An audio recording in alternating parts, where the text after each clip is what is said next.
Commission on emotional integration. இது 1961 establish பண்ணாங்க. இதை வந்து டாக்டர் சம்பூர்ணானந்த் தான் அதை சேர்பர்சனாக இருந்தார்.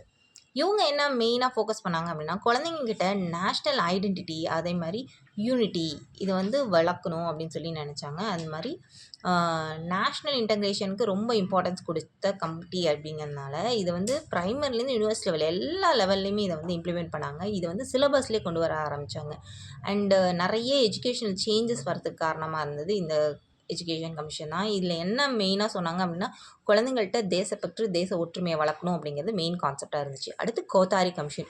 எஜுகேஷன் கமிஷன்னாலே இது ரொம்ப ரொம்ப இம்பார்ட்டண்ட். அண்ட் இது வந்து டாக்டர் டிஎஸ் கோத்தாரி அவர் வந்து யூஜிசியோட சேர்மனாக இருந்தார். அவர் தான் இதுக்கு ஹெட்டாக இருந்தார்.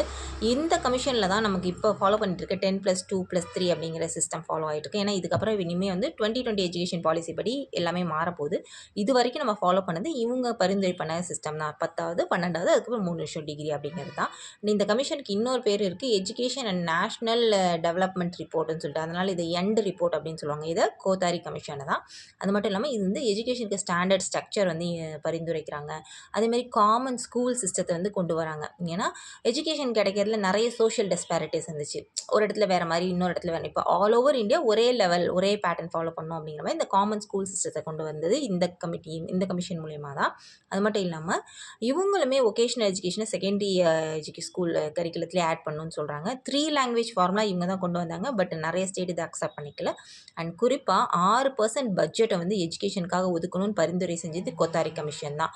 அண்ட் இவங்களோட மெயின் கன்சர்ன் என்னென்னா, எல்லா இடத்துலையும் சயின்ஸ் கார்னர்ஸ், அதாவது ப்ரைமரி ஸ்கூல்ஸ் எல்லாம் சயின்ஸ் கார்னர்ஸ், அதே மாதிரி ஹை ப்ரைமரி ஸ்கூல்ஸ் எல்லாம் சயின்ஸ் லெபார்ட்ரிஸ்லாம் வரணும் அப்படிங்கிறதையும் ரெக்கமெண்ட் பண்ணது இந்த கோத்தாரி கமிஷன் தான்.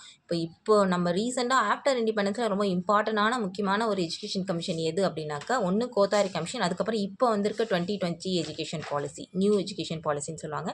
இதுக்கு முன்னாடி வந்த எஜுகேஷன் பாலிசி எப்போன்னா 1968 ஒன்று வந்துச்சு, 1986 ஒன்று வந்துச்சு, அதுக்கப்புறம் வந்தது 2020 எஜுகேஷன் பாலிசி தான். அதெல்லாம் நம்ம ஒன் பை ஒன் பார்க்கலாம்.